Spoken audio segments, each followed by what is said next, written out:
Millionaire sees his ex-wife selling flowers on the street with twins who look just like him. David Miller couldn't believe his eyes when he stopped his imported car at the traffic light on Fifth Avenue.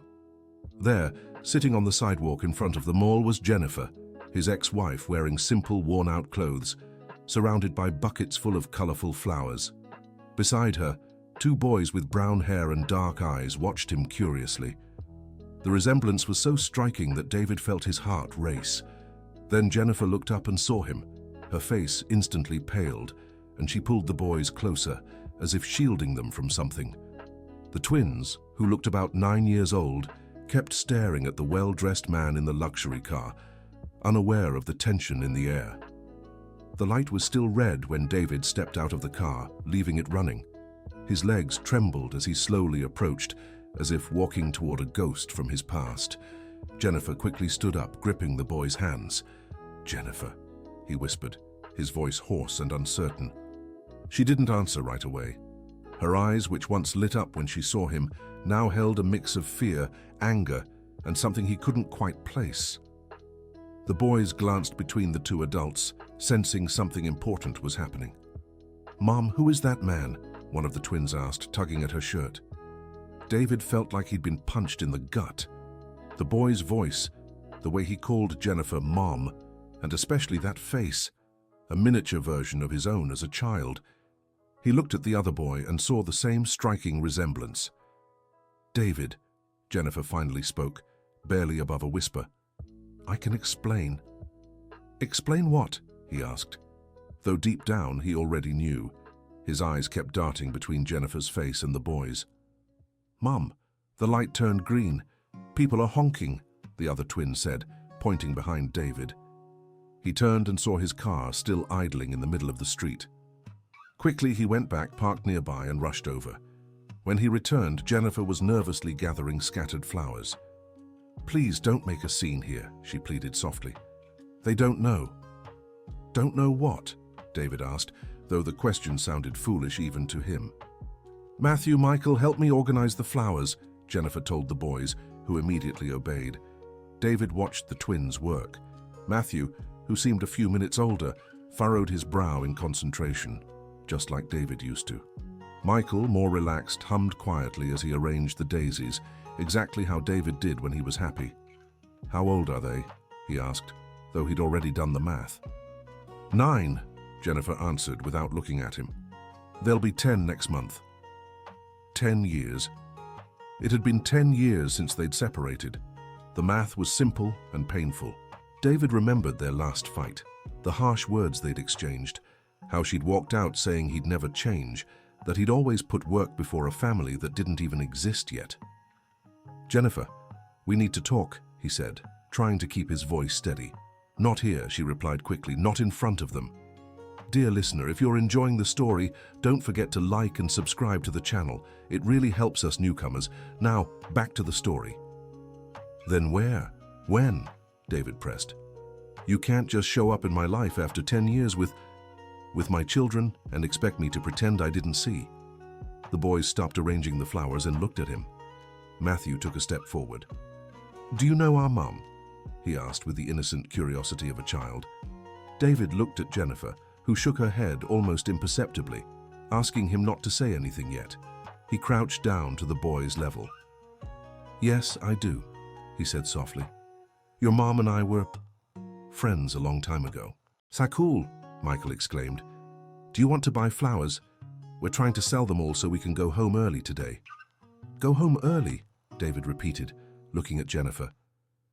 "Today is Mrs. Wilson's birthday, our neighbor," Matthew explained. "She took care of us when Mommy got sick last week, so we want to surprise her." David felt his chest tighten. Jennifer had been sick and had no one but a neighbor to care for the boys. He looked at her, but she averted her gaze, clearly embarrassed. "Mommy works really hard," Michael continued, oblivious to the tension between the adults. "She said, if we sell all the flowers today, we can buy a cake for Mrs. Wilson." "How many flowers do you need to sell?" David asked, his voice more emotional than he intended. The boys looked at Jennifer, who sighed. "All of these," she said, pointing to the 5 buckets around them. "It's $150. David reached for his wallet without hesitation, but Jennifer grabbed his arm. "No," she said firmly. "We don't need charity." "It's not charity," he protested. "It's a father buying flowers from his own children." The words slipped out before he could stop himself. Jennifer's eyes widened, and the boys looked at each other in confusion. "Dad?" Matthew repeated slowly. "You're our dad?" The silence that followed was deafening. Jennifer closed her eyes, as if gathering strength for a battle. David realized he had just turned the boys' world upside down. "Boys," Jennifer said softly, crouching to their level, "remember when I told you your dad was building castles far away?" They nodded. "Well, it seems he finished building and came back," she continued, looking straight at David. Michael was the first to approach David, studying his face carefully. "You have the same eyes as Matthew," he said seriously, "and the same nose as me." Matthew remained more cautious, but also stepped closer. "Why did you leave?" he asked bluntly. The question hit David like a knife. How could he explain to a 9-year-old that he hadn't even known they existed? How could he say their mother never had the chance to tell him about the pregnancy? "It's a complicated story," he said, glancing at Jennifer for guidance. "But the truth is, I didn't know you existed." "How could you not know?" Matthew pressed. "Everyone knows when they're going to have kids." Jennifer took a deep breath. "Matthew, Michael, sit here with me," she said, pointing to a nearby bench. "I'll explain everything." The 4 of them sat on the bench, the boys between Jennifer and David. She began to tell them, in simple words, how they had parted before she found out she was pregnant, how she had tried to tell him but couldn't find him. "When I found out I was expecting you two," she explained, stroking the boy's hair, "I was so happy, but also scared. I tried calling your dad, but he had changed his number. I went to his office, but the receptionist said he had traveled to work in another country." David vaguely remembered a time when he had changed his number several times because of inconvenient work calls. "And Kimberly, your former secretary, was always very protective of your schedule." "I tried other times," Jennifer continued, "but they always told me he couldn't talk to me. After a while, I stopped trying." "And why didn't you try again when we were born?" Michael asked, genuinely curious. Jennifer looked at David before answering. "Because I thought your father didn't want anything to do with me. I thought he had chosen not to be part of our lives." David felt anger growing inside him, but not toward Jennifer. Toward himself, toward the circumstances, toward all the people who could have prevented that situation. "Jennifer," he said softly, "I never knew about any calls from you. Kimberly never told me anything about you trying to reach out." She looked at him with an expression that mixed hope and skepticism. "Would you have wanted to know?" she asked quietly. "Back then, you were so focused on building your business empire. Remember what you said during our last fight? That family was too much responsibility for you at the time." His words came back like boomerangs. He really had said that. At 28, he'd been obsessed with making his tech company take off. He worked 16-hour days, slept at the office, and saw relationships as obstacles to success. "I was an idiot," he admitted. "But Jennifer, even as an idiot, I would have taken responsibility. They're my kids." "Dad," Michael suddenly said, testing the word. "It feels weird calling you that."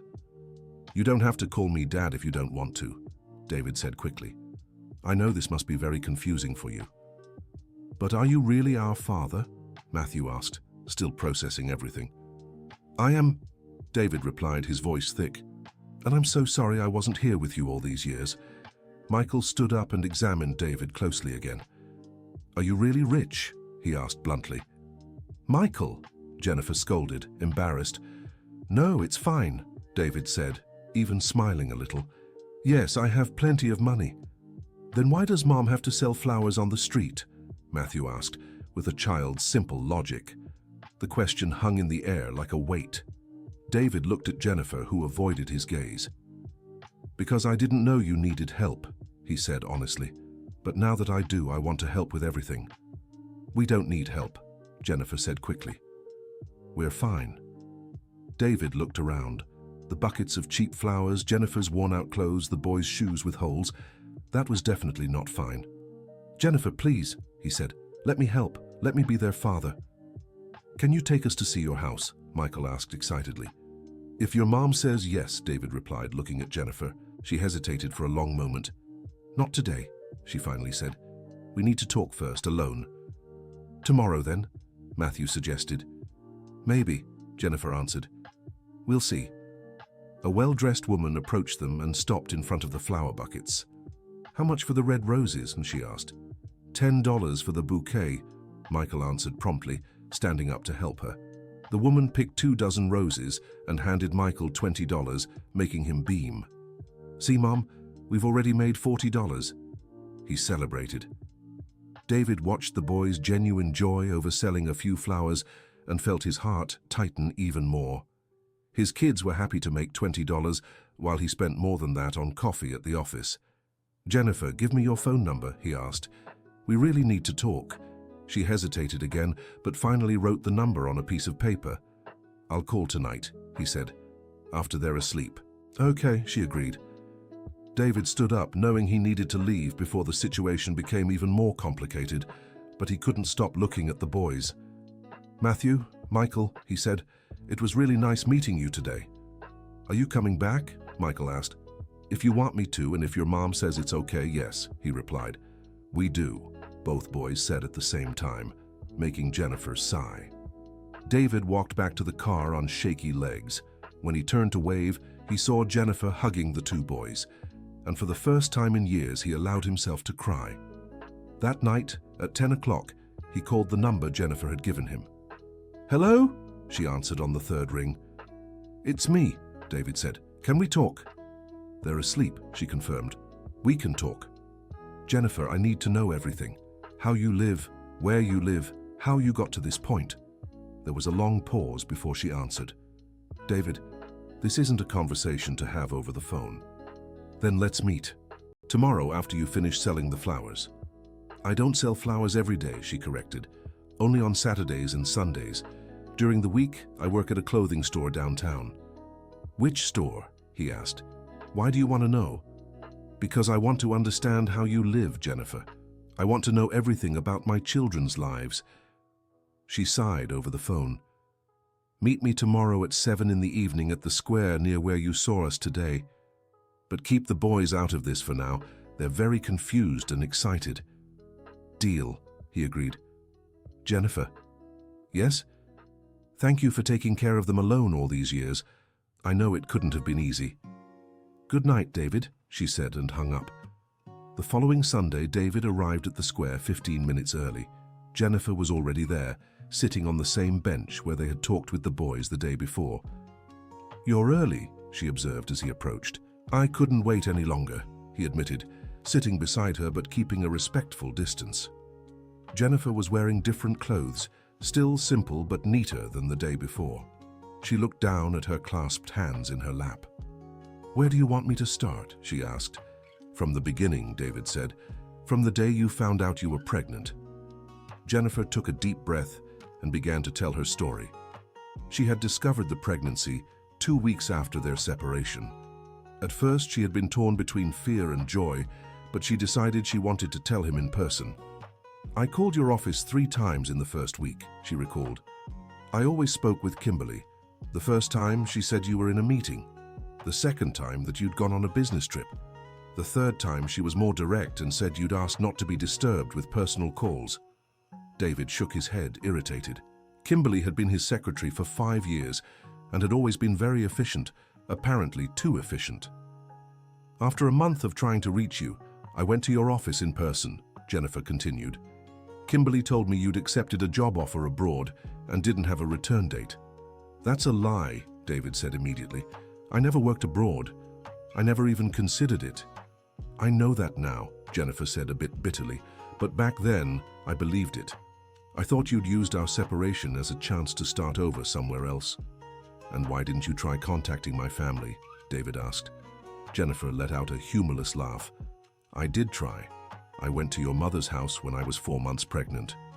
David vaguely remembered Jennifer mentioning a visit to his mother, but at the time he had been so consumed by their relationship problems that he hadn't paid attention to the details. What did my mother say? Your mother met me at the door and wouldn't let me in. She said you'd made it very clear you wanted nothing more to do with me, and that I was trying to use a fake pregnancy to blackmail the family." "My mother said that?" David asked, stunned. "She did. And she added that even if I were really pregnant, there was no guarantee the baby was yours since you'd told her about my questionable behavior." David felt anger rise in his throat. He had never said anything about Jennifer's questionable behavior to his mother. In fact, he'd never once doubted her faithfulness during their entire relationship. "Jennifer, I never told my mother that. I never mentioned any questionable behavior, because you never had any." "Well, she seemed pretty convinced otherwise," Jennifer said, "and she made it very clear I wasn't welcome in the family." "So you just gave up?" "What else could I do?" she shot back, showing anger for the first time. "I was pregnant with twins, living alone, trying to keep my job. I didn't have the time or energy to chase after a man who clearly wanted nothing to do with me." "How did you find out they were twins?" "At the first ultrasound, 3 months in," she replied, her tone softening. "I was so shocked. 2 babies. And I wasn't even sure I could handle one." "Where were you living?" "In the apartment we shared. I managed to pay the rent alone for a few months, but after the boys were born, it became impossible." "What happened?" Jennifer explained how she had worked until her 8th month of pregnancy, doing freelance graphic design, her field of study. After the boys were born, she tried to keep working from home, but taking care of 2 babies alone was too exhausting. "I ended up missing deadlines, losing clients. The money ran out and I had to leave the apartment when the boys were 8 months old." "Where did you go?" "To a rented room in a lady's house in Queens. It was small, but it was all I could afford. The landlady, Mrs.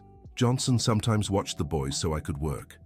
David tried to picture Jennifer, who had been used to a comfortable life when they were together, living in a rented room with 2 babies.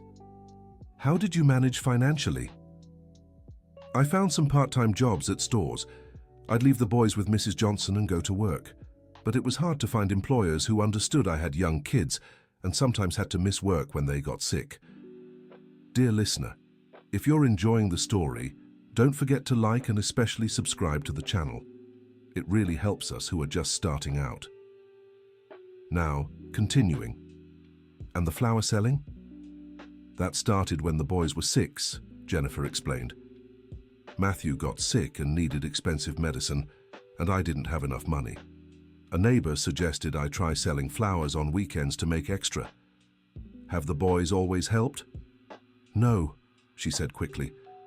"At first, I left them home with Mrs. Johnson, but this year she got sick and couldn't watch them anymore. So on weekends when I have no one to leave them with, they come with me." "Jennifer," David said, his voice thick with emotion, "I'm so sorry for everything you went through alone." "I don't want your pity, David," she said, her tone hardening again. "It's not pity. It's responsibility, regret, a wish to be present in my children's lives. Even after 10 years. Especially after 10 years, he insisted. I missed their first steps, their first words, their first day of school. I don't want to miss anything else." Jennifer stayed silent for a few minutes. "David, it's not that simple. You can't just show up and decide to be a father after all this time. The boys have a routine, they have a life. I built this life for them without your help. And you did an amazing job," he said sincerely.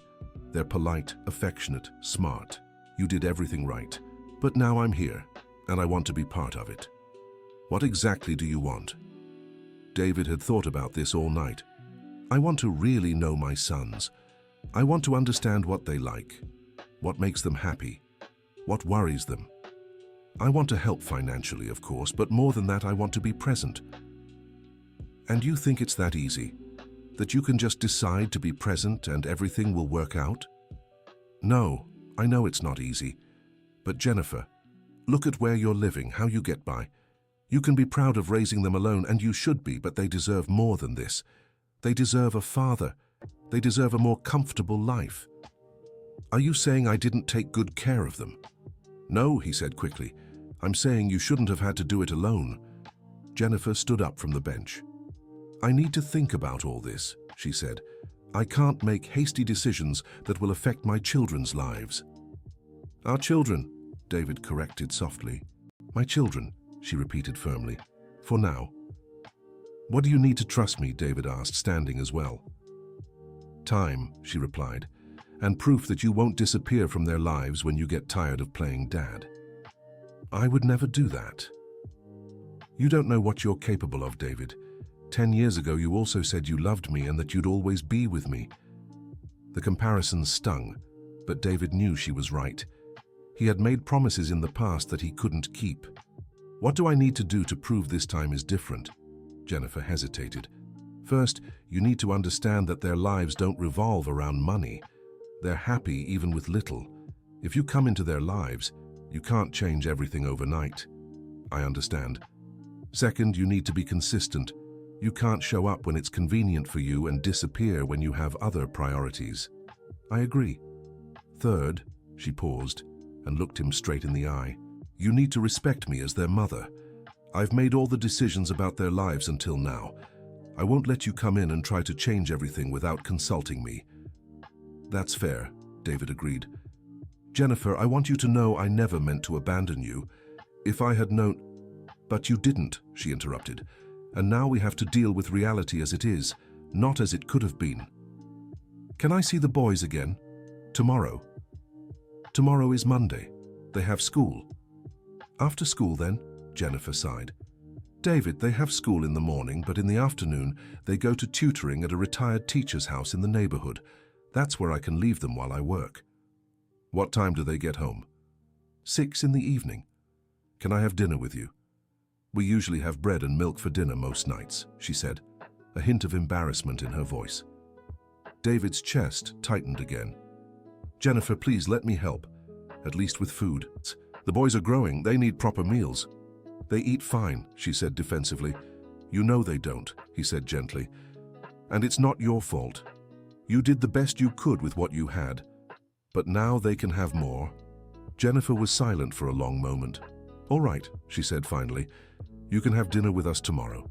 But you buy the food and I'll cook. I don't want them thinking Daddy means expensive restaurants. Deal, David agreed immediately. What time and where?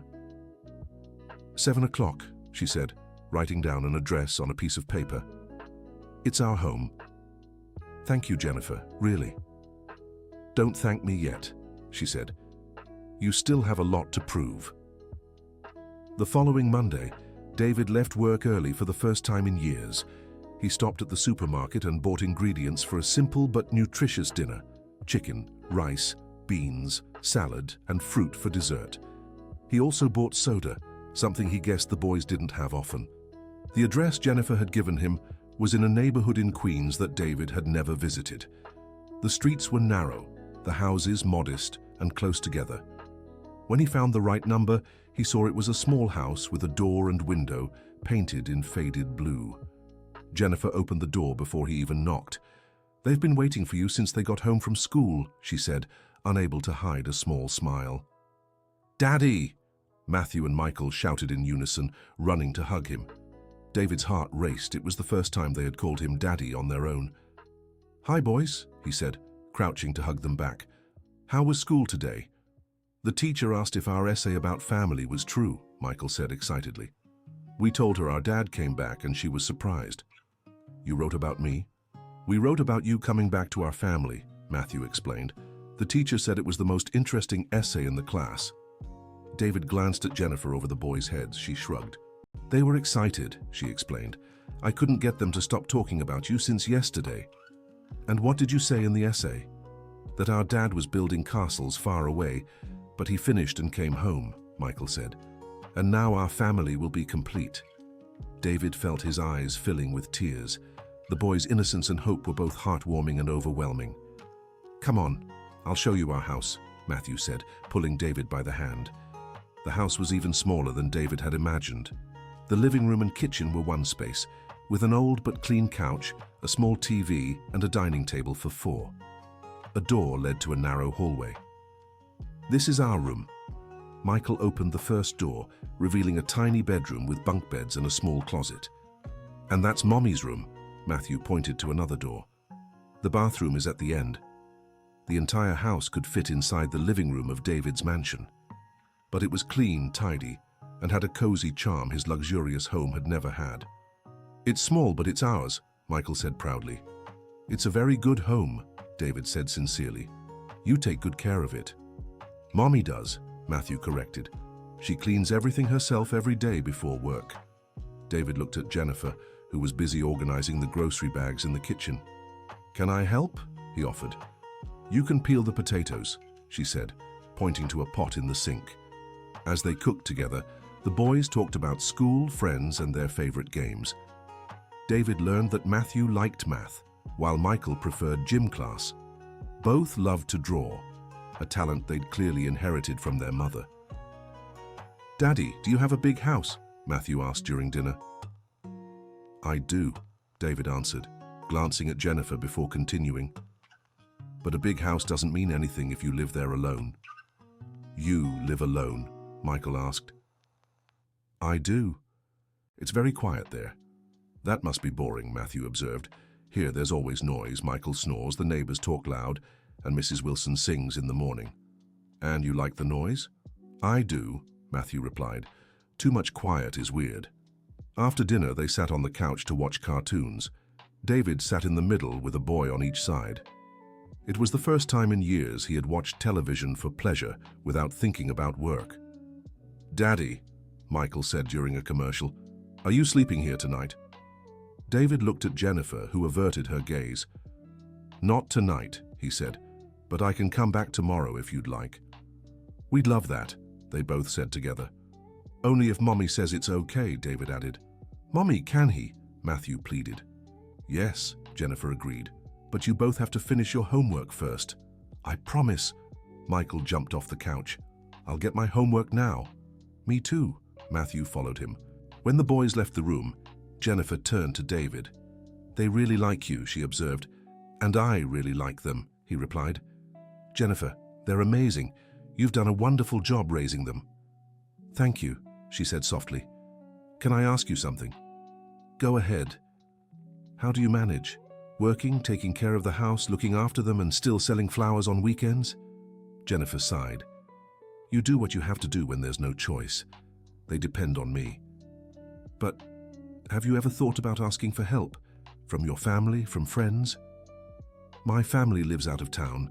My parents are elderly and can't help financially. And friends, well, when you have young kids and work all day, there's not much time left for friendships." "And have you never thought about being with someone? About marrying again?" Jennifer laughed bitterly. "With what time? Besides, few men want to take on a woman with 2 kids from another marriage." "Then other men are idiots," David said without thinking. She looked at him in surprise. "You think so?" "I'm sure of it," he stated. "Any man would be lucky to have you and the boys in his life." "Then why didn't you want that back then?" she asked quietly. The question caught David off guard. He thought for a moment before answering. "Because I was immature. Because I thought professional success was more important than anything else. Because I was too selfish to understand what really mattered in life." "And now you understand." "Now I understand that I spent 10 years building an empty empire while you built a family," he said, looking around the small but love-filled house. "I have everything money can buy, but you have everything money can't buy." "Daddy!" Matthew appeared at the door with his notebook in hand. "Can you help me with math?" "Of course," David said, standing up immediately. They sat at the dining table, and Matthew showed him the exercises. They were simple multiplication problems, but David was impressed by how quickly the boy solved them. "You're really good at math," he praised. "My teacher said I can take next year's class tests if I want," Matthew said proudly. "Really?" David looked at Jennifer, who was smiling in the kitchen. "He's always been very bright," she confirmed. "Both of them are. Michael is better at English and science." "Have you thought about putting them in a more advanced school?" "Private schools are expensive," Jennifer said simply, "and they're doing fine where they are." David made a mental note to talk to Jennifer about this later, in private. "Michael," Matthew shouted, "come do your homework." Michael appeared carrying books and sat beside his brother. His homework was about the planets in the solar system. I want to be an astronaut when I grow up, Michael announced. Or a vet. I haven't decided yet. Two really cool jobs, David said. Do you like animals? Yes, Michael replied excitedly. There's a dog on the street I always feed. Mrs. Wilson says he doesn't have an owner. What's his name? Buddy, Matthew answered for his brother. He's brown and white with one floppy ear. Would you like to have a dog? We'd love to, they both said together. But we can't, Michael added, looking sad. The house is too small, and we don't have a backyard. David looked at Jennifer, who was watching the conversation closely. One day you might have a backyard, he said carefully. And then you can have as many dogs as you want. Really? Michael asked hopefully. Really, David confirmed. At 9 in the evening, Jennifer said it was time for the boys to go to bed. Already? Matthew complained. Dad just got home. You'll see each other again tomorrow, she said firmly. Now brush your teeth and go to bed. The boys obeyed, but not before hugging David tightly. Good night, Dad, Michael said, kissing his cheek. Good night, Dad, Matthew repeated the gesture. Good night, boys, David replied, his voice choked. Sleep well. When the boys left, Jennifer sat back down on the couch next to David. How do you feel? She asked. Scared, he admitted, and in love, and regretful, and grateful, all at the same time. Scared of what? Because I don't know how to be a father, because I'm afraid of disappointing them, because I'm afraid of disappointing you again. David, Jennifer said softly, no one is born knowing how to be a father. You learn day by day. Did you learn? I had to learn, she corrected. I didn't have a choice. And now? Do you think I can learn too? Jennifer was silent for a moment. I think you can try, she finally said. But David, there's one thing you need to understand. What? Being a father isn't just playing with them and making them laugh. It's also changing diapers when they're sick, waking up in the middle of the night when they have nightmares, scolding them when they do something wrong, teaching them values, setting boundaries. I understand. It's taking them to the doctor, helping with homework every day, not just when you feel like it. It's being there during the hard times, not just the good ones. Jennifer, I want all of that. I want to be a real father. Then you need to understand that your life will change completely. You can't work 16 hours a day anymore. You can't travel without notice anymore.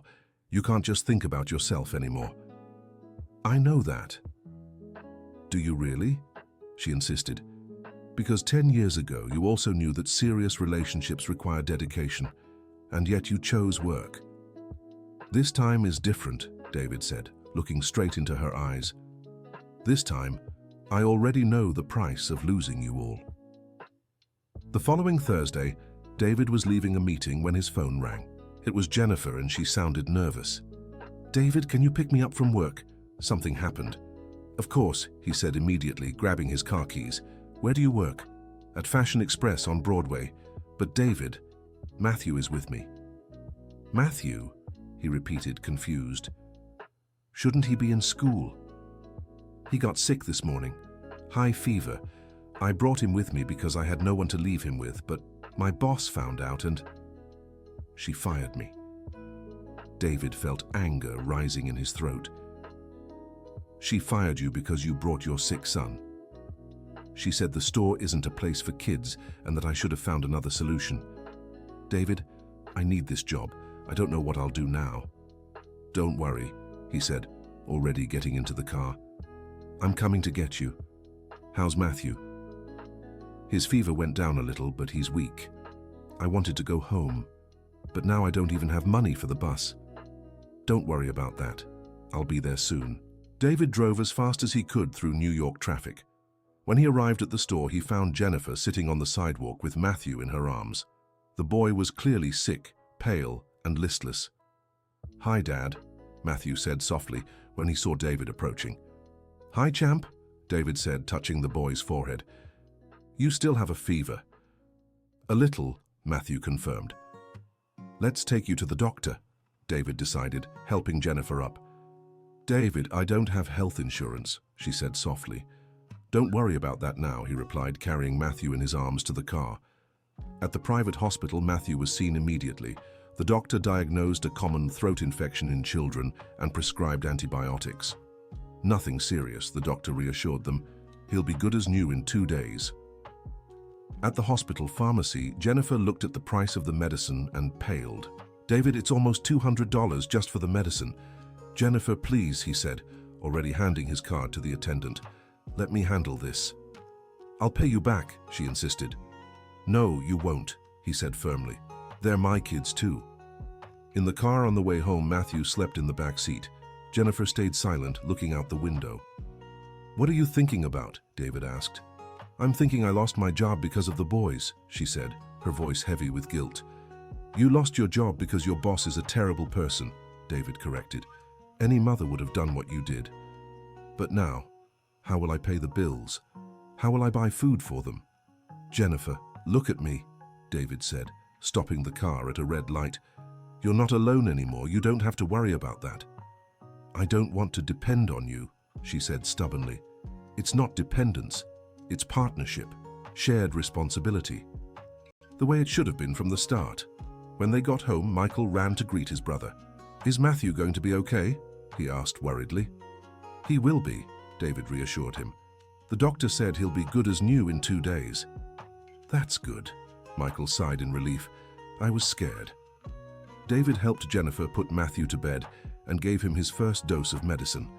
The boy snuggled under the blankets and was soon fast asleep. "Michael, your mum and I need to talk," David said. "Can you watch over Matthew?" "I can," Michael agreed proudly. David and Jennifer sat in the kitchen. "Jennifer, we need to have a serious talk about our financial situation," he began. "David, I already told you—" "Let me finish," he gently interrupted. "You lost your job today taking care of our sick son. That's not your fault. But now we have 2 options. You can keep beating yourself up and look for another job that pays poorly and forces you to choose between work and the boys when they need you, or you can let me really help." "What are you suggesting?" "I'm suggesting you stop working for a while and focus entirely on the boys. I'll take care of all the household expenses, their education, healthcare, everything." Jennifer immediately shook her head. "I can't accept that." "Why not?" "Because I'm not your responsibility. The boys are, but I'm not." "Jennifer," David said, placing his hand over hers, "you're the mother of my children. Of course you're my responsibility too. What if you change your mind? What if you decide you don't want to support us anymore? I'll be out of work for months with no references, no way to support myself." "That won't happen." "You can't guarantee that." David took a deep breath. "Yes, I can. Let me show you something." He took out his phone and showed her the bank screen. "I'm transferring $50,000 to an account in your name, right now. Even if I disappear off the face of the earth tomorrow, you'll have enough money to support yourself for a year while you get back on your feet." Jennifer's eyes widened. $50,000, David, that's a lot of money. "Not for me. For me, it's just 1 month's profit from the business. Jennifer, I earn in a week what you made in a year at that store. I didn't know you were doing so well financially. The business has grown a lot in the last few years. I have more money than I know what to do with, and do you know why that doesn't make me happy? Because I have no one to share it with. I have no family, no children. At least I didn't until last week." Jennifer stayed silent for a long moment. "Do you really want to do this? Cover all the household expenses?" "I do, but Jennifer, there's one condition." "What?" "That you let me truly be part of the boys' lives. That you let me have a say in important decisions. That you let me be their father." "What do you mean?" "I want them to go to a better school. I want them to take swimming lessons, English classes, music, whatever. I want them to have every opportunity money can provide. They're fine at the school they're in. Matthew is gifted in math, and you know that. Michael has a scientific curiosity their current school can't nurture. They deserve more. What if they don't adjust to an expensive school? What if the other kids reject them because of the social class difference? Then we'll change schools until we find one where they're happy," David said simply. "Jennifer, money doesn't solve every problem, but it solves a lot, and I have enough to fix the ones it can." Jennifer sighed deeply. "And where will we live? This house is too small if you're going to start coming here every day." We can look for a bigger house, with a yard for them to play in, and to get the dog they've always wanted. A bigger house will be more expensive. Jennifer, stop worrying about money, seriously. I have enough to buy you a good house. I could buy several if I wanted. Do you want to live with us? The question caught David off guard. He hadn't thought about it. I don't know. I think it might be complicated. For the boys, I mean. They might get confused about our situation. Our situation, Jennifer repeated.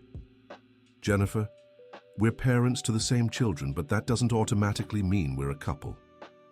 I know that, she said, slightly embarrassed. It was just a question. I'm sorry. I didn't mean to sound harsh. I just don't want you to think I'm trying to buy you or seduce you with money. Are you? No, he answered immediately. I mean, I'm not trying to buy you. But I still have feelings for you, he admitted. I never stopped, really. Jennifer looked at him in surprise. David, I know it's complicated, he hurried to say.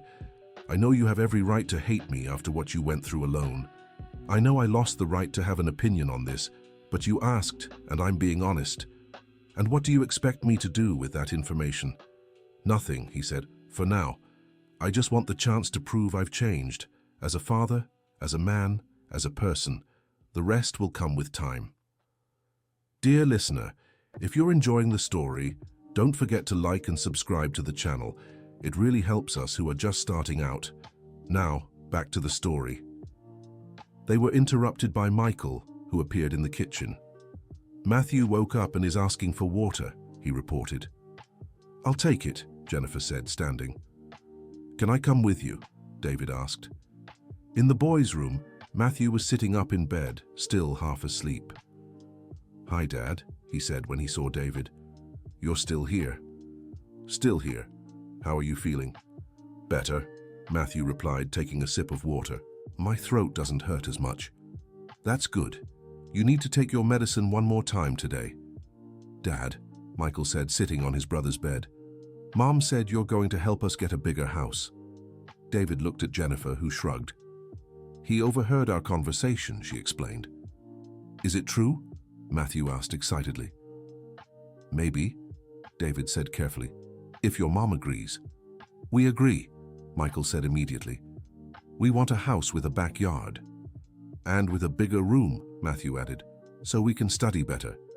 And so Buddy can live with us, Michael finished. Who's Buddy? David asked. The street dog we told you about, Matthew explained. Mrs. Wilson said if we get a backyard, we can take him. David looked at Jennifer. What do you think? I think you're getting ahead of yourselves, she said, but she was smiling. These things take time. How much time? Michael asked. A few weeks, David replied. To find the right house, move, all of that. And can we pick our rooms? Matthew wanted to know. You can pick whatever you want, David promised. That night, after the boys fell asleep, David and Jennifer talked again in the living room.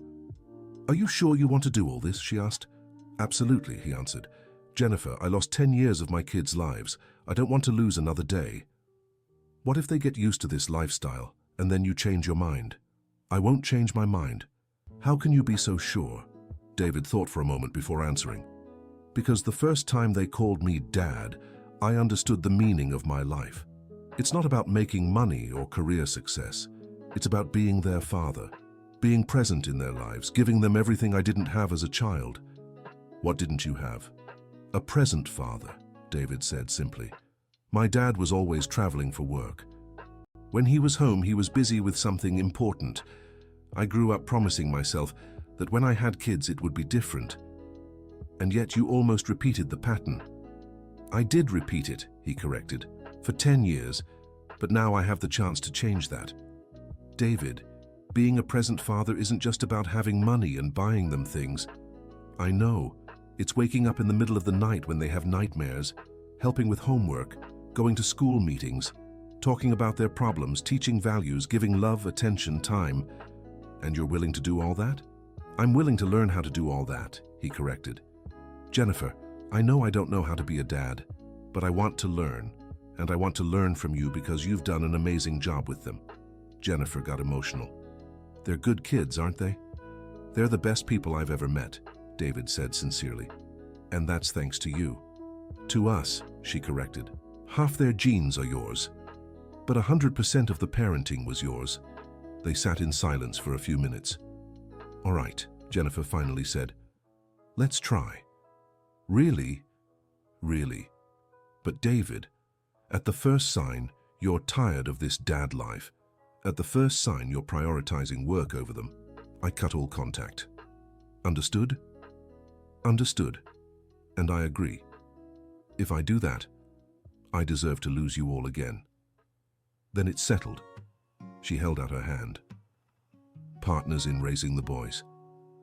Partners, David agreed, shaking her hand. The following Friday, David took the day off to look at houses with Jennifer and the boys.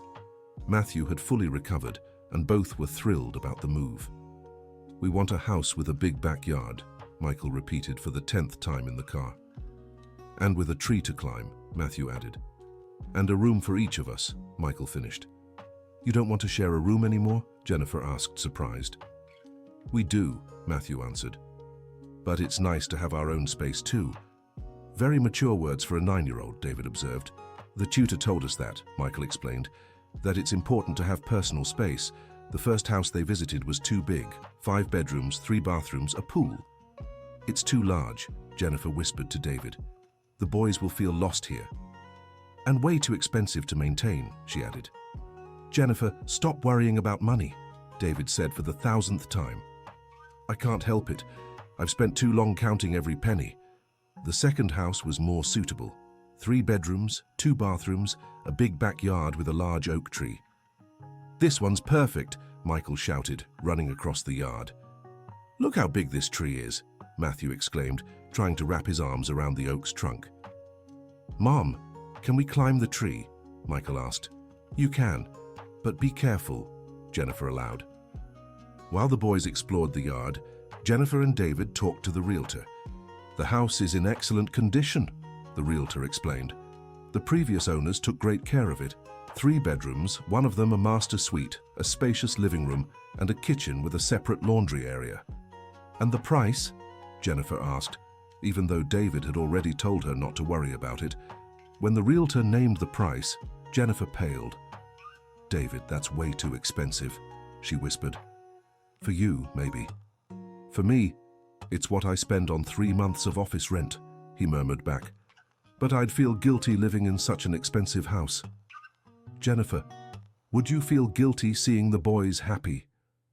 She looked out at the yard, where Matthew and Michael were trying to climb the oak, laughing and shouting with joy. No, she admitted. Then stop worrying about the price and think about what's best for them. Dad! Mom! Michael called from the yard. Come look. There's a bunch of acorns on the tree. They stepped outside, where the boys had discovered the oak was full of fruit. Can we eat them? Matthew asked. Of course, the realtor answered. The tree belongs to the house. Our very own oak tree, Michael cheered. Mom, it's like having a supermarket in the backyard. David watched Jennifer taking in the boys' excitement. He could see her softening. There's one more thing, the realtor said. The previous owners left some furniture. If you'd like, you can keep it. They went inside to see the furniture. There was a dining table for 6, a big, comfortable sofa in the living room, and beds in all 3 bedrooms. This way, we don't have to buy everything new, Jennifer murmured to David. We could still buy everything new if you want, he replied. No, this furniture is fine, and it's better for the boys to adjust to so many changes gradually. Mom, can this room be mine? Matthew appeared in one of the bedroom doorways. Then this one mine? Michael shouted from the room next door. You can pick whichever rooms you want, Jennifer said. What about you, Mom? Which one's yours? Matthew asked. Jennifer glanced at the master bedroom, which was large and had a double bed. That one, she pointed to the 3rd, smaller room. But Mom, that one's tiny, Michael protested. You should take the big one. Moms don't need big rooms, she said. Jennifer, David called her. The master bedroom is yours. You're the mom, you get the master.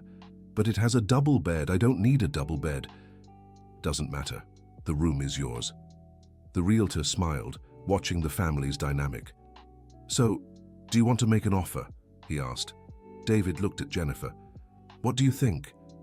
I think the boys love it, she answered. And you? I think it's perfect for them, she said carefully. Jennifer, what about you? Do you like the house? She looked around, watching the boys run from room to room, planning where they'd put their things. I did like it, she admitted. It's beautiful. Then let's close the deal, David decided, turning to the agent. Daddy, really? Matthew came running. Really? David confirmed. The two boys shouted with joy and hugged David so tightly they almost knocked him over. Thank you, Daddy, Michael said, his eyes shining with happiness. Thank you so much, Matthew repeated. Jennifer watched the scene with tears in her eyes. Mum, are you crying? Michael noticed. I'm crying from happiness, she explained. We're happy too, Matthew said, hugging his mother. Our family is going to have a real home. A week later, they were moving. David had hired a moving company to transport the few belongings Jennifer and the boys had, and he had bought some new things: bedding, towels, kitchen utensils. Daddy, are you going to sleep here with us tonight? Michael asked as they organized their things. I can't tonight, David replied, but I can have dinner with you and help you set up your rooms. Why can't you sleep here? Matthew insisted. David looked at Jennifer, who was busy organizing the kitchen. Because I live somewhere else, he explained. But you're our dad, Michael said with a child's simple logic. Dads live with their kids. Some dads live in separate houses from their kids, David explained gently.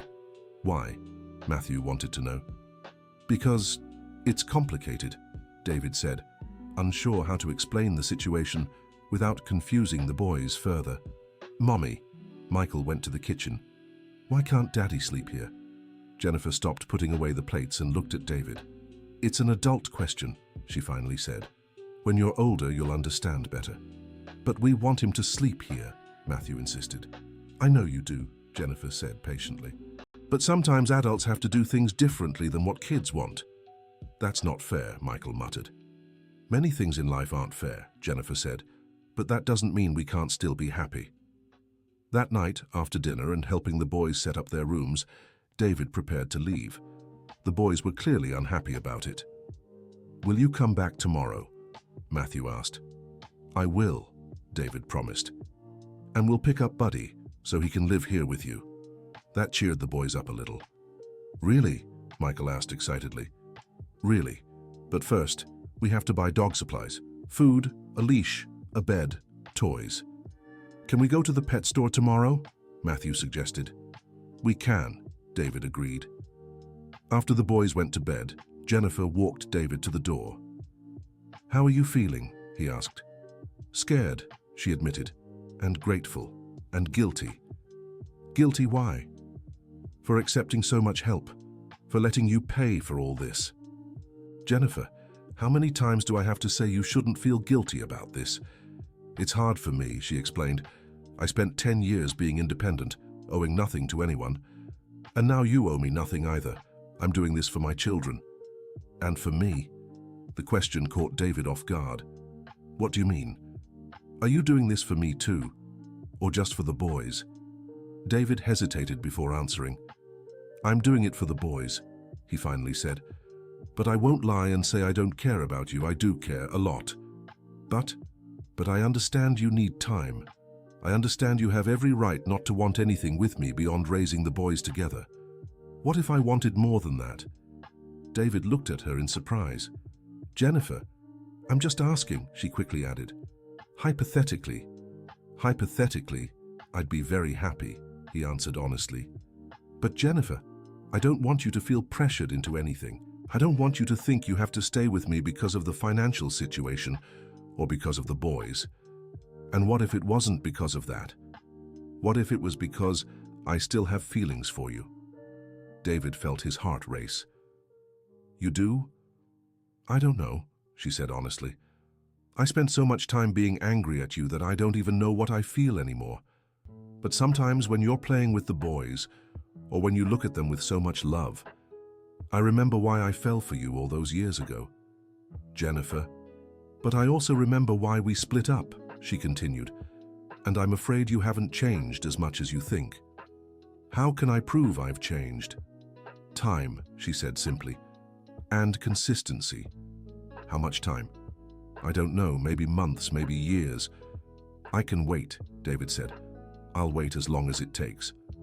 Even if I decide I only want us to be parents to the boys. Even then, he confirmed. Jennifer, the most important thing to me is being in my children's lives. If you decide we can only be friends and co-parents, I'll accept it. I won't like it, but I'll accept it. Thank you, she said softly. For what? For not pressuring me. For understanding I need time. Of course, he said, kissing her forehead gently. Good night, Jennifer. Good night, David. The following Saturday, they went to pick up Buddy from the street where he lived. The boys were beyond excited, carrying bags of food, toys, and a new leash. Buddy, Michael shouted when he saw the dog lying under a tree. The mutt, a brown and white mix with one floppy ear, lifted his head and wagged his tail when he spotted the boys. Hi, Buddy. Matthew crouched down to pet the dog. Do you want to come live with us? As if he understood, Buddy jumped up and started licking Matthew's face, making the boy laugh. I think he said yes, Jennifer observed, smiling. He needs a bath before coming into the new house, David said, and a vet visit for a checkup. Can we take him to the vet now? Michael asked. We can, David agreed. At the vet, they learned Buddy was healthy, just needing a few shots and flea treatment. He's about 2 years old, the vet informed them, very gentle and smart. Buddy, you're gonna love our new house, Matthew told the dog. There's a big yard for you to run in. And a tree for you to pee on, Michael added, making everyone laugh. When they got home with Buddy, the dog explored the entire yard, sniffing every corner. He's getting to know his new territory, David explained. Dad, you know a lot about dogs, Matthew noted. I had a dog when I was little, David shared. His name was Max. What happened to him? Michael wanted to know. He got old and passed when I was 15, David said, using the word Jennifer always preferred with the boys instead of died. Were you sad? Very sad, David admitted. But I was also happy I had him in my life for so long. Will Buddy stay with us forever? Matthew asked. Dogs don't live as long as people, David explained gently. But he'll be with you for many years, and you'll be very happy together.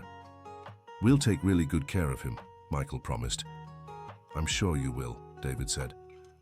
That afternoon, while the boys played in the yard with Buddy, David and Jennifer sat on the porch to talk. They're over the moon, Jennifer observed, watching Matthew and Michael teach the dog tricks. They really are, David agreed. Jennifer, can I ask you something? Go ahead. What do you want to do professionally? Now that you don't have to worry about money, what would you like to do? Jennifer thought for a moment. I've always wanted to go back to graphic design, she said. That's what I did before the boys were born. Why did you stop? Because freelancing with 2 babies at home was impossible, and later, when they were a little older, I needed a steady income.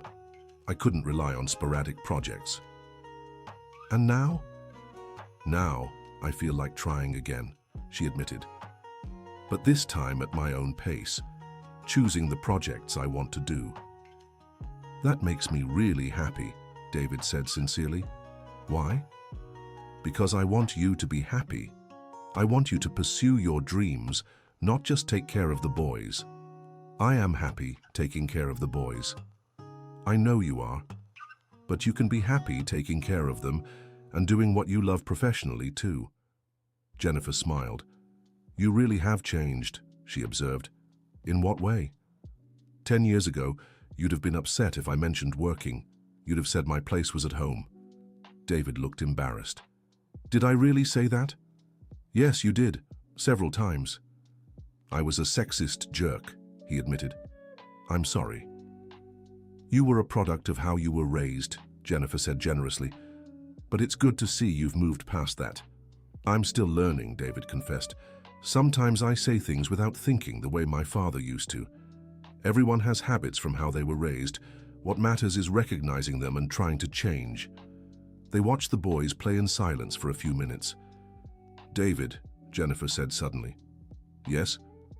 Thank you. For what? For coming back, for being here, for caring about them. Jennifer, you don't have to thank me for that. They're my children. I know. But you could have walked away from the responsibility. A lot of men would. I would never do that, David said firmly. Even if I wanted to, which I don't, I could never look at those two boys and just leave. Matthew, Michael, Jennifer called. What time do you think it is? I don't know, Michael shouted back, still playing with Buddy. I think it's bath time, she said. Oh, Mom, Matthew complained. Just a little longer. Bath now, playtime after dinner, Jennifer said firmly. Fine, Matthew sighed, giving Buddy one last pat. Come on, Michael. While the boys took their baths, David helped Jennifer prepare dinner. They listened to you right away, he observed. How do you manage that? Consistency, Jennifer replied, and picking your battles. I don't fight over small things, so when I'm serious, they know I mean it. Teach me? I will, she smiled, but you'll need patience. Raising kids is a long-term job. I'm starting to see that. During dinner, Matthew asked a question that caught everyone off guard. Dad, why did you and Mom split up? David nearly choked on his food. Jennifer stopped chewing and looked at him. It's a complicated question, David finally said. We're smart, Michael said. We can understand.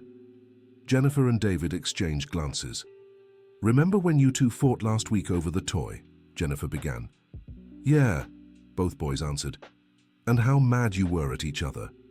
Yeah. Sometimes adults fight too.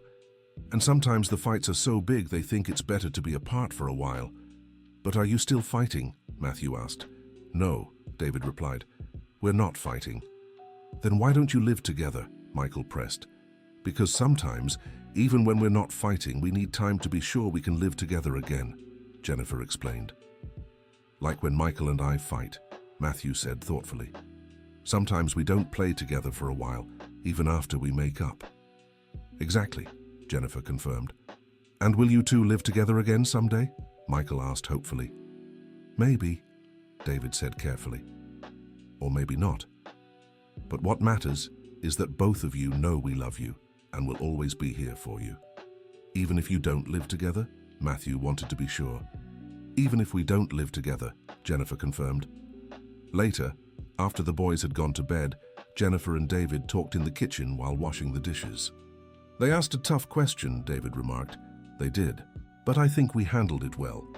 Do you think they were satisfied with the answer? For now, yes, Jennifer said, but they'll ask again in different ways. And how will we answer? With the truth, she said simply. Adapted for their age, but always the truth.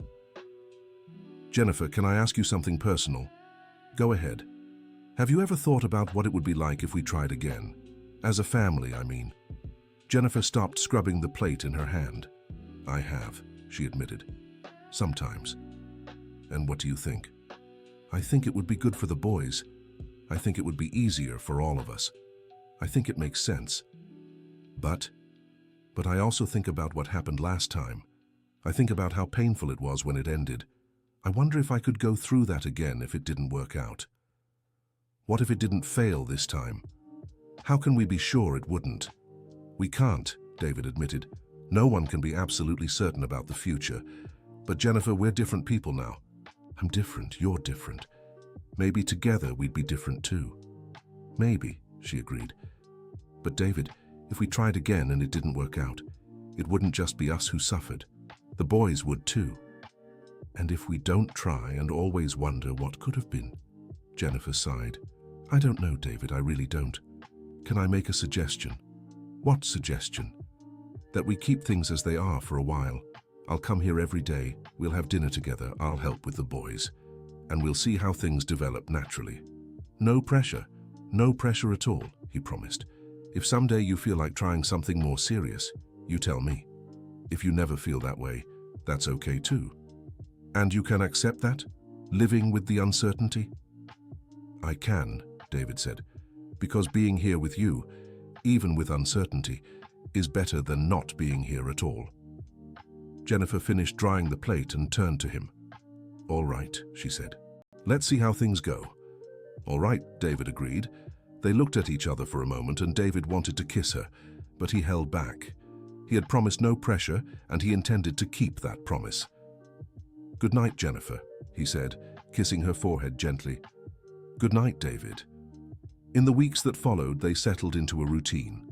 David arrived at the house at 6 in the evening, had dinner with the family, helped the boys with their homework, played with them a little and left at 9 after they'd gone to bed. On weekends, he spent the whole day with them, taking the boys to the park, the movies, or the mall. Sometimes Jennifer came along, other times she stayed home to rest or work on her design projects. Dear listener, if you're enjoying the story, take a moment to like and especially subscribe to the channel. It really helps us as we're just starting out. Now, continuing. A month after the move, David arrived at the house to find Jennifer in high spirits. "Did something good happen?" he asked, noticing the sparkle in her eyes. "I got my first client," she announced, "a small business that needs a complete visual identity." "Jennifer, that's wonderful." David hugged her spontaneously. "Tell me everything."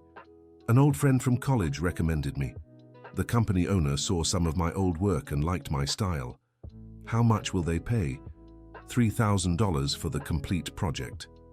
"That's really good," David said, genuinely happy for her. "Daddy, Mommy," Matthew came running in. "Buddy learned a new trick." "What trick?" David asked. "Shaking hands," Michael shouted from the backyard. "Come see." They went out to the backyard, where Buddy proudly demonstrated his new trick, shaking hands with everyone. "Who taught him?" Jennifer asked. "It was Matthew," Michael replied. "He's got a way with animals." "When I grow up, I want to be a vet," Matthew announced. "I thought you wanted to be a mathematician," David said. "I can be both," Matthew answered with a child's simple logic. "Yes, you can," David confirmed, laughing. During dinner, the boys talked about the new school they had visited that afternoon with Jennifer. "It's way bigger than our old school," Michael said excitedly. "And it has a science lab," Matthew added, "and a huge library," Michael finished. "And did you like the teachers?" David asked. "We did," they answered together. "The math teacher said if I want, I can take some classes with next year's group," Matthew reported proudly. "And the science teacher has a bunch of cool experiments planned," Michael said. "So you want to study there?" Jennifer asked. "We do," they confirmed. "Great," David said. "On Monday, I'll go enroll you." "Daddy," Michael suddenly said, "can we tell our new friends you're our dad?" "Of course you can," David replied, surprised by the question. "Why wouldn't you?" "Because at the old school we always said we didn't have a dad," Matthew explained. "Now you do," David said, moved. "And I'm so proud to be your father." "And we're proud to be your kids," Michael said, making David even more emotional. 2 weeks later, at the first parent-teacher meeting at the new school, David and Jennifer went together. David was nervous. "What if the other parents judge me for only showing up now?" he asked Jennifer in the car. "David, stop worrying about what others think," she said. "What matters is you're here now." "But they might ask where I've been all these years. And if they do, you tell the truth. That you two separated, that you didn't know they existed, and that you're here now." "It's more complicated than that." "Not to the other parents," Jennifer said. "To them, you're just another dad at the meeting." At the school, Matthew's teacher greeted them with a smile. "You must be Matthew's parents," she said. "He's an exceptional boy." "Thank you," David said, feeling proud. "He has an impressive talent for math," the teacher continued. "We've finished evaluating, and he really can take math with the 9th grade class." "Won't that hurt him socially?" Jennifer asked, concerned. "Not necessarily. He'd stay with his class for all other subjects. It would just be math." "What do you think?" David asked Jennifer. "I think we should ask Matthew," she replied. When they asked Matthew, he was excited about the possibility. "Can I try?" he asked. "If I don't like it, can I go back to my regular class?" "Of course," the teacher assured. At Michael's class meeting, the teacher also had only praise. "Michael is a very curious and affectionate child," she said. "He's adjusted very well and has already made many friends." "Is he doing well in his classes?" Jennifer asked. "Very well, especially in science. He asked a question about dinosaurs the other day that really impressed me." On the way home, David felt fulfilled. "It was better than I expected," he confessed. "You thought it would be bad. I thought the teachers might question my absence or that the boys would have trouble because of the situation. David, You need to stop punishing yourself for the past, Jennifer said gently. What happened, happened. What matters now is the present. You're right. And besides, the boys are happy. They talk about you all the time at school.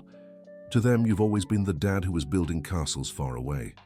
And now I'm the dad who finished building castles and came back. Exactly. That night, after the boys had fallen asleep, David and Jennifer sat on the porch to talk. Jennifer, can I tell you something? Go ahead. These past 2 months have been the best of my life. Why? Because for the first time I feel truly useful. Not useful to a company or to clients, useful to people who really matter. You've always been useful, David. Your company employs hundreds of people. But that never gave me the sense of purpose that being their father does. Jennifer smiled. That's how I've felt for the past 9 years. How did you manage alone for so long? Because I had no choice, and because they gave me strength. Jennifer, David said, taking her hand, I know I said I'd wait for you to decide about us, but can I tell you how I feel? Go ahead. I've fallen in love with you all over again. In fact, I don't think I ever stopped loving you, but now it's different. Different how? Before, I was in love with the idea of you.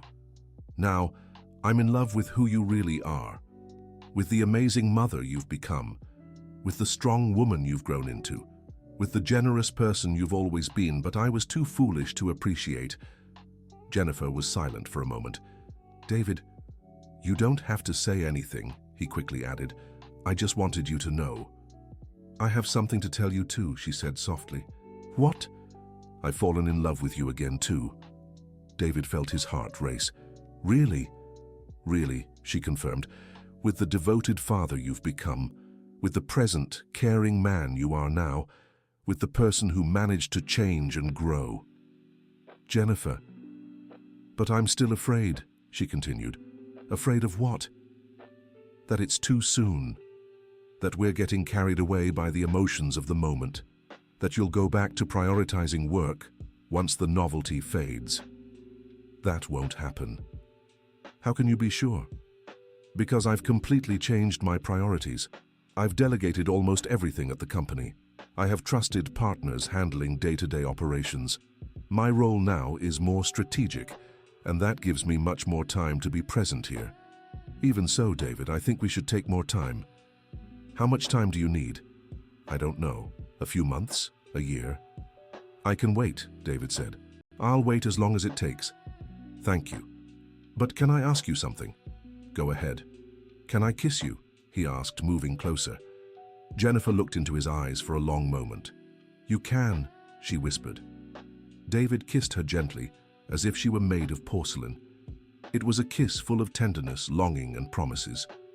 When they pulled apart, Jennifer had tears in her eyes. I miss this, she confessed.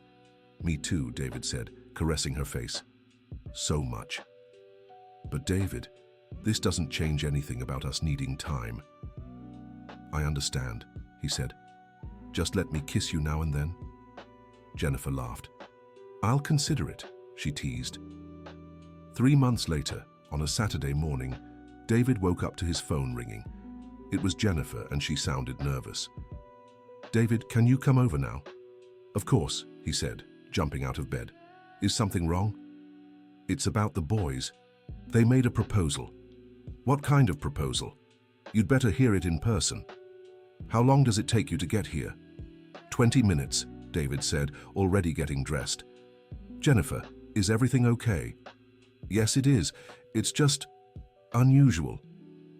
When David arrived, he found Matthew and Michael sitting formally at the living room table, papers in front of them. Hi, Dad, Matthew said seriously. We need to talk to you. We really do, Michael agreed, just as serious.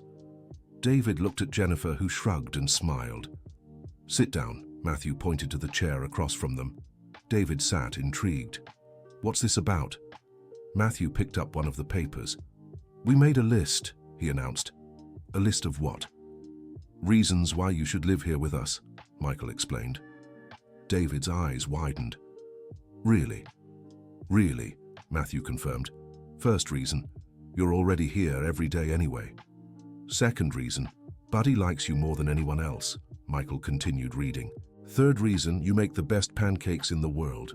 Fourth reason, you teach math better than our teacher. Fifth reason, our family would be complete. Sixth reason, you could take care of us when Mom gets sick.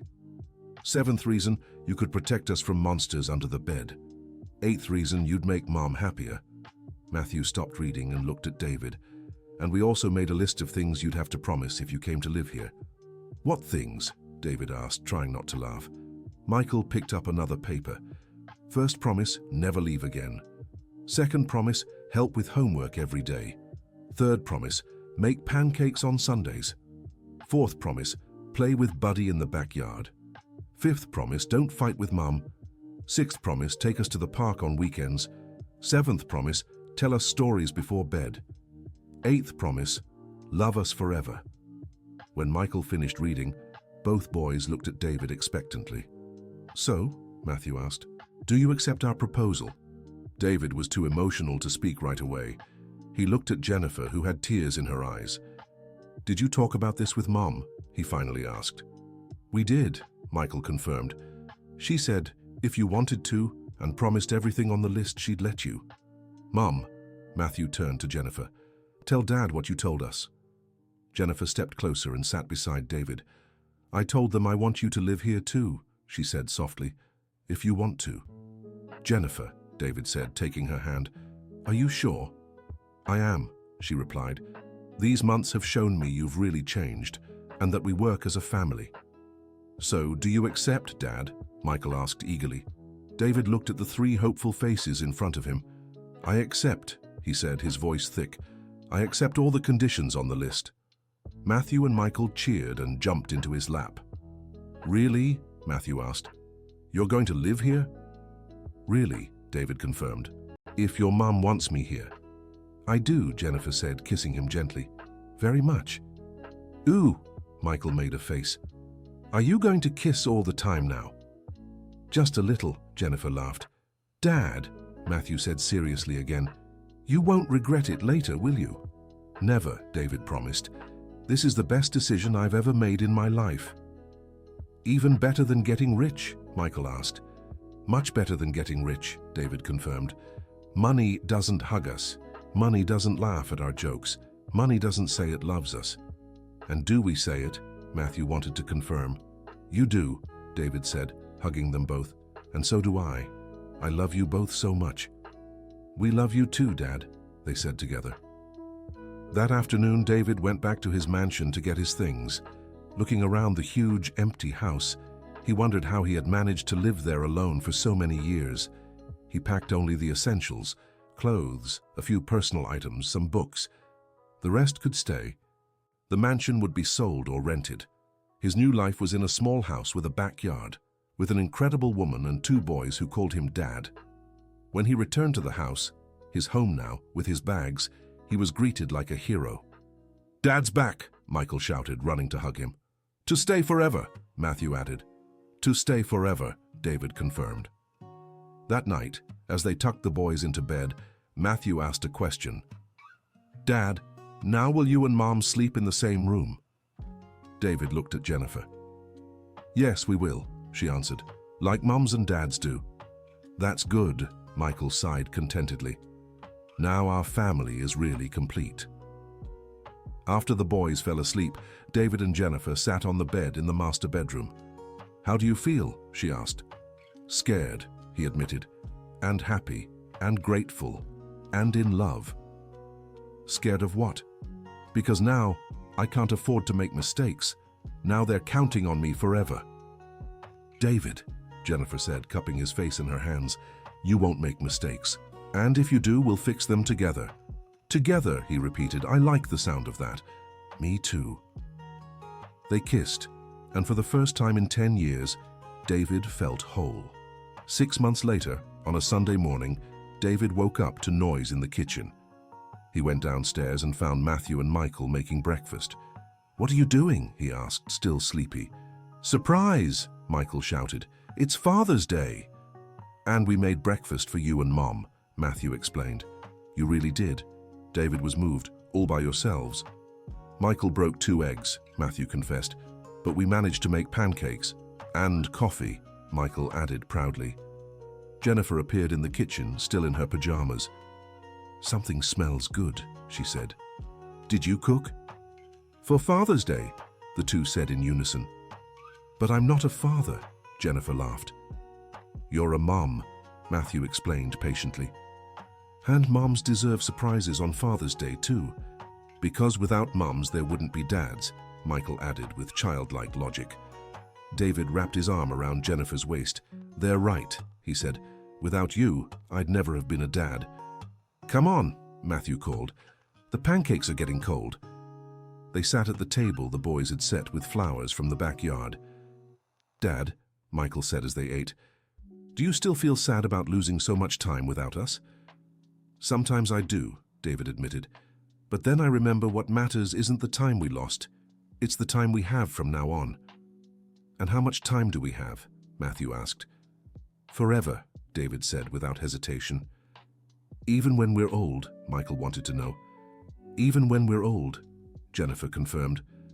Family is forever. And when you're gone, Matthew asked, using the gentle word they'd learned. When that happens, many, many years from now, David said carefully, you'll have kids of your own.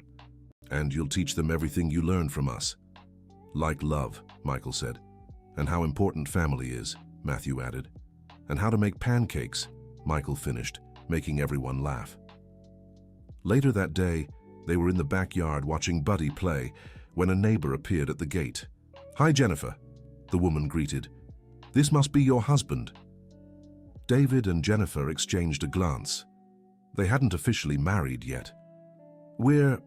Jennifer began. We're a family, David finished, pulling her closer. That's wonderful, the neighbor said. It's so nice to see a family so close. And these boys are such sweethearts. After the neighbor left, Matthew made an observation. She thought you two were married. And would you like us to be? Jennifer asked. We would, the two replied immediately. Why? David wanted to know. Because then you'd be our dad forever, really forever, Michael explained. I'm already your dad forever, married or not, David said. But married is more official, Matthew argued. David looked at Jennifer. What do you think? I think they're right, she smiled. Married is more official. Jennifer Taylor, David said, kneeling right there in the backyard in front of the boys. Will you marry me? Is this a proposal? She asked, laughing. Yes, in front of the most important people in our lives. Jennifer looked at Matthew and Michael, whose eyes were shining with emotion. I accept, she said, to make it official. The boys cheered with joy and hugged them both. Even Buddy barked, as if he understood something special was happening. When will the wedding be? Matthew asked. Whenever you want, David said. Tomorrow, Michael suggested. Weddings take time to plan, Jennifer explained, but it can be in a few weeks. Can we help plan? Matthew wanted to know. Of course you can, David said. You're the most important guests. 3 weeks later, in a simple ceremony in the backyard, David and Jennifer got married. Matthew and Michael were the groomsmen, dressed in little suits David had bought especially for the occasion. Mrs. Miller, David's mother, was there. She had arrived a week earlier, apologizing to Jennifer for her harsh words years ago. I was a fool, she had said, crying, and because of my foolishness, I missed the first years of my grandsons' lives. What matters is that you're here now, Jennifer had replied generously. Can I hug them? Mrs. Miller had asked timidly. Grandma, Matthew and Michael had shouted when Jennifer introduced her to them. Do you want a grandma?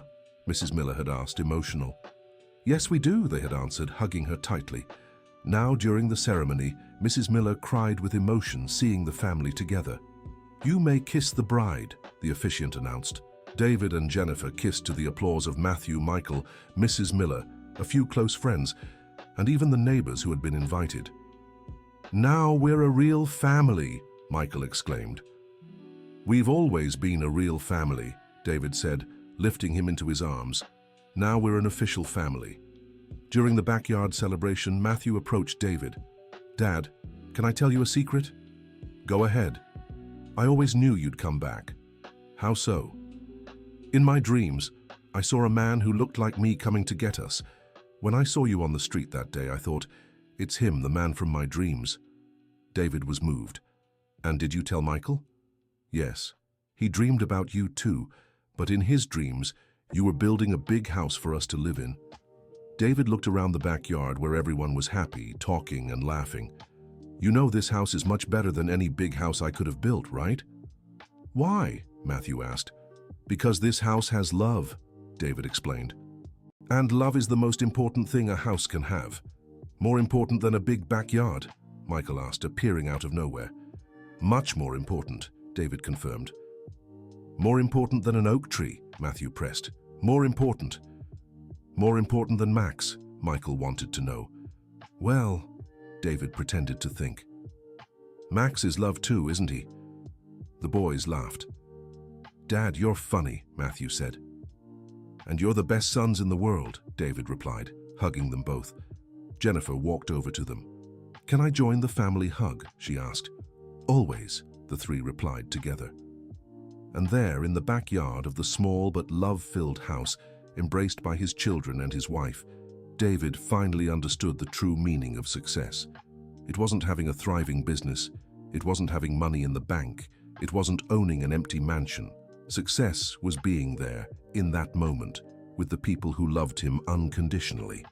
It was hearing his children call him Daddy. It was seeing Jennifer smile with genuine happiness. It was knowing he had a family to come home to every day. David, Jennifer whispered as they watched Matthew and Michael playing with Buddy.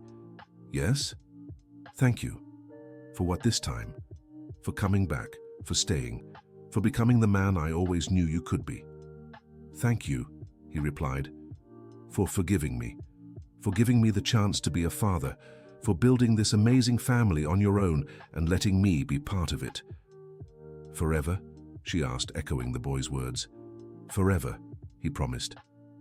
And as the sun set over the backyard of the house where he had finally found his true happiness, David knew he had found his place in the world, not at the top of a company, but in the heart of a family. 6 months after the wedding, on a Saturday morning, Jennifer woke David with a mysterious smile. Good morning, husband, she said, kissing him softly. Good morning, wife, he replied, still half asleep. Why that smile? I have some news for you. Good or bad? Good, she said. Very good. David sat up in bed, more awake now. Tell me. Jennifer took something from the nightstand drawer and showed it to him. It was a positive pregnancy test. David's eyes widened. Really? Really, Jennifer confirmed. I'm pregnant. David scooped her up and spun her around the room. Jennifer, this is amazing, he said, kissing her over and over. Are you happy? I'm overjoyed, he replied. When did you find out? Yesterday. I took the test 3 times to be sure. Do the boys know? Not yet. I wanted to tell you first. How will they react? I think they'll be happy, Jennifer said. They're always asking if they'll have little siblings. They were interrupted by knocking at the door. Daddy, Mommy, Matthew shouted. Buddy peed on my sneaker. We're coming, David called back. When do you want to tell them? He asked Jennifer. Today, at breakfast. Perfect. During breakfast, Matthew and Michael chatted about their plans for the day. Can we go to the park? Michael asked. We can, David agreed. But first, your mum and I have something to tell you. The boys stopped eating and paid attention. What is it? Matthew asked. Jennifer took a deep breath. Would you like to have a little brother or sister? We would, the two answered immediately. Even if it meant sharing our attention, David asked. Even then, Michael confirmed. It would be cool to have someone else in the family. And we could teach them things, Matthew added. Well, you'll be happy to know that in a few months you'll have a little brother or sister, Jennifer announced. Matthew and Michael looked at each other for a moment, processing the news. Really? Matthew asked. Really? Jennifer confirmed. Mommy's having a baby, Michael shouted, jumping from his chair. We're going to be big brothers. Matthew joined the celebration. They ran to hug Jennifer. Is the baby in your belly? Michael asked. Yes, Jennifer replied. Still very tiny. When will they be born? Matthew asked. In 8 months, David explained. That's so long, Michael complained. That's the time the baby needs to grow and get ready to be born, Jennifer explained. And what will the name be? Matthew asked. You can help us choose, David said. Really? The two asked excitedly. Really, Jennifer confirmed. But only after we find out if it's a boy or a girl. I want it to be a girl, Michael said. I want it to be a boy, Matthew disagreed. Whatever it is, you'll love them, David said. Of course we will, Michael said. It's our family. That afternoon at the park, Matthew and Michael told every child they met that they were going to have a little brother. My boys are overjoyed, Jennifer observed, watching them on the playground. Our boys? David corrected. And I'm overjoyed too. Even though you know it'll be much busier with 3 kids. Especially because of that, David replied. Jennifer, 2 years ago, I didn't even know Matthew and Michael existed. Now I get to be there from the start. Watch my child be born, be part of everything. Our daughter, Jennifer said. I'm sure it's a girl. Why? A mother's intuition. David kissed her gently. Boy or girl, they'll be so loved. And very spoiled by their big brothers, Jennifer added, laughing. Matthew, Michael, David called. Time to go home. Already, they complained. Your mum needs to rest, David explained. She's making a baby, remember? The boys ran to them immediately. Sorry, Mom, Matthew said. We forgot you're tired. Do you want us to carry you? Michael offered, making Jennifer laugh. You don't have to carry me, she said. But thank you for caring. On the way home, Michael asked a question that took everyone by surprise. Dad, when the baby's born, will you love them more than us? David pulled the car over at once. Michael, he said, turning to look at the boys in the back seat. Look at me. Michael met his gaze with worried eyes. I will never ever love you any less because of the baby. Love isn't something that shrinks when you share it. Love grows. What do you mean? Matthew asked. When I met you, I found out I had so much love in my heart to give. When I married your mum, I found even more love. And now with the baby coming, I've learned my heart has room for even more. So you'll love us the same? Michael pressed. I'll love you exactly the same, David promised. You're my first children. The boys who taught me how to be a dad. You'll always be special. And we'll help take care of the baby, Matthew said firmly. We will, Michael agreed. We're big brothers. It's our responsibility. Jennifer looked at David with tears in her eyes. What's wrong? He asked. Nothing, she said. I'm just so proud of our kids. Our kids, David repeated, loving how it sounded. All 3 of them. End of story. And now, dear listeners, tell us what you thought of this heartwarming story. Do you believe David has truly changed? Share your honest thoughts about this journey of reunion and forgiveness. Thanks for joining us. Like and subscribe to the channel.